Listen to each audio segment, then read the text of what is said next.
अस्सलाम वालेकुम, welcome back to my YouTube channel.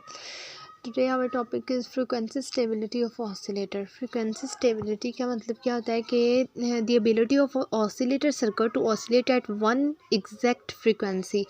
और इसकी अदर डेफिनेशन हम ये भी देख सकते हैं कि stable at the particular frequency and it oscillate at the special frequency, मतलब कि एक स्पेशल फ्रीक्वेंसी है जिसके ऊपर वो ऑसिलेट कर रहा है, या वो एक ऐसी फ्रीक्वेंसी है जिसके ऊपर वो स्टेबल है, सिर्फ उसके अलावा कहीं नहीं है। This is called the frequency stability.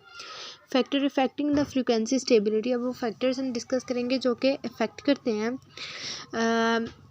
frequency stability. Following are the factors that affect the frequency stability of an oscillator. First, due to the changes in the temperature, the values of the component of the tank circuit get affected.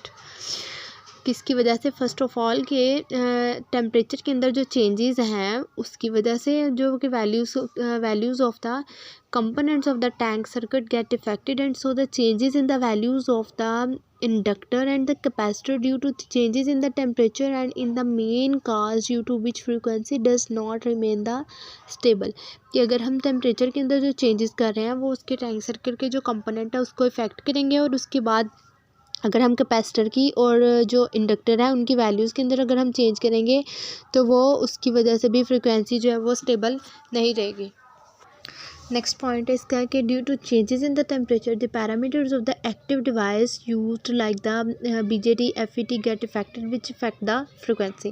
कि जैसे ही अगर हम temperature के अंदर जो change करते हैं ना, तो जो डिवाइस होता है उसके जो पैरामीटर्स हैं लाइक BJT एंड FET ये भी इफेक्ट होते हैं जो कि फ्रीक्वेंसी को इफेक्ट करते हैं आगे। ठीक है।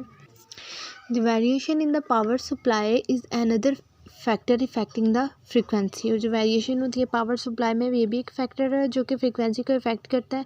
And the changes in the atmospheric condition, ageing and the unstable transistor parameter effect the frequency. And the changes in the load connected affect the effective resistance of the tank circuit, and the capacitive effect in the transistor and the stray capacitance affect the capacitance of the tank circuit and hence the frequency। और दोनों चीज़ों को ये affect करते हैं। And the variation of the frequency with the temperature, इसको हम denote करते हैं as WT and del W divided by WR, मतलब ओमेगा और कह लो, या डिवाइडेड बाई है डेल T और divided by TR। Omega R जो है ये हमारे पास डिज़ायर्ड फ्रीक्वेंसी है, TR ऑपरेटिंग टेम्परेचर है, और del omega change in frequency and change in temperature. And the frequency stability is defined as S omega D theta over D omega. D theta क्या है? फेज शिफ्ट है introduced for the small frequency change in the desired frequency. और जो larger the value of the D theta over D omega more stable is the oscillator. जितनी ये value large होगी उतना ही हमारा जो ऑसिलेटर होगा वो स्टेबल होगा। फ्रीक्वेंसी स्टेबिलिटी है ना, वो हमारी इम्प्रूव्ड हो सकती है बाय फॉलोइंग मॉडिफिकेशन से। Enclosing the circuit in a constant temperature chamber, के हम टेम्परेचर को कांस्टेंट रखेंगे, टेम्परेचर चेंज नहीं करेंगे। Maintaining the constant voltage by using the Zener diode. Zener diode को यूज़ करते हुए हम क्या करेंगे, उसका जो वोल्टेज है उसको कांस्टेंट रखेंगे। And the load effect is reduced by the coupling the register oscillator to the load loosely और with the help of a circuit having the high input impedance and the low output impedance. Okay, thank you so much. Allah हाफिज़।